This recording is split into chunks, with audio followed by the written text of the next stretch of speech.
افق میں مجھے مسلسل فائرنگ کی آواز سنائی دے رہی تھی۔ روشن خان نے ناصر خان کو چند بندے اس جانب بھیجنے کا حکم دیا، ساتھ یہ بھی بتا دیا کہ ZKL پر ان کا کوئی آدمی باقی نہیں بچا تھا۔ میں اور سردار ٹھوکریں کھاتے کسی نہ کسی طرح اس جگہ پہنچ گئے جہاں سے میں دن کو نیچے اترا تھا۔ وہ راستہ کافی ہموار تھا، اس پر چھدرے درخت بھی موجود تھے۔ جلدی ہم نیچے کچی سڑک پر پہنچ گئے تھے۔ ہم تیز رفتاری سے ZKL سے دور ہٹنے لگے۔ آگے وہ نالہ انگلش کے لفظ وائی کی طرح دوشاخہ ہو گیا تھا۔ ہم نے مشورے سے بائیں جانب اختیار کر لی تھی۔ تیز رفتاری سے حرکت کرنے کے باعث ہمارے سانس پھول گئے تھے۔ ZKL کی جانب سے اب بھی فائرنگ کی آواز آ رہی تھی، لیکن آئی کام خاموش تھا۔ شاید وہ کسی دوسرے چینل پر شروع ہو گئے تھے۔ میں نے چینل تبدیل کرنا شروع کر دیا۔ جلد ہی روشن خان کی منحوس آواز پھر سے میرے کانوں میں پڑی۔ وہ انہیں 3 پارٹیوں میں بانٹ کر ایک پارٹی کو لگرائے کا رخ کرنے کا کہہ رہا تھا۔ دوسری پارٹی کو اس نے وہ سمت بتائی کہ جس طرف ہم دونوں روانہ تھے، اور تیسری ناصر خان والی پارٹی کو اسی نالے پر تعینات رکھا تھا۔ مجھے یہ پتہ نہیں چل سکا تھا کہ اس نے چینل کیسے تبدیل کرایا، کیونکہ میں نے پچھلے چینل پر اس کے منہ سے کوئی کوڈ ورڈ، کوئی لفظ نہیں سنا تھا۔ گھڑی پر نگاہ ڈالنے پر ہند سے 9:15 بجے کا اعلان کرتے نظر آئے۔ میں نے اندازہ لگایا کہ شاید 9 بجے کے بعد انہیں پہلے سے چینل تبدیل کرنے کا بتایا ہوا تھا۔ پہلے والا چینل 9 بجے تک ہی استعمال ہونا تھا۔ وائرلیس سیٹ کو استعمال کرتے وقت اس طرح کے چٹکلے ہر کوئی آزماتا رہتا ہے۔ میں نے سردار کو تفصیل بتاتے ہوئے کہا، سردار خان، اب ہمارا مقابلہ روشن خان کے 1 تہائی لشکر سے ہے۔ سردار نے دانت پیستے ہوئے جواب دیا، جس وقت بھی یہ روشن خان ہاتھ لگا اسے تو میں اپنے ہاتھوں سے گولی ماروں گا۔ میں نے پیچھے مڑ کر دیکھا، دور ٹارچ کی روشنی نظر آئی۔ ہم نے اپنے قدموں کی رفتار تیز کر لی۔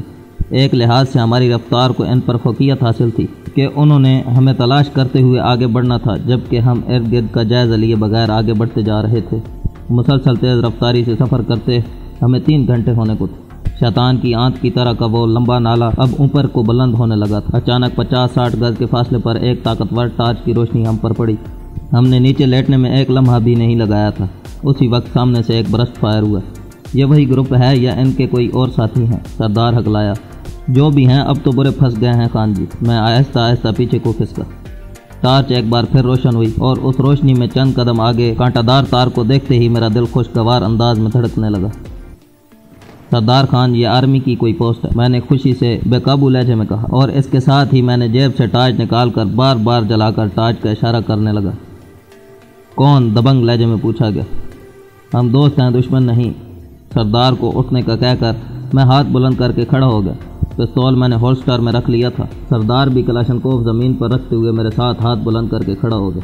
آگے آ جاؤ، اسی آواز نے ہمیں پکارا اور ہم ہاتھ بلند کیے آگے بڑھنے لگے۔ کانٹا دار تار کے درمیان میں ایک جگہ رستہ بنا نظر آ رہا تھا، ہم اسی سے گزر کر آگے بڑھنے لگے۔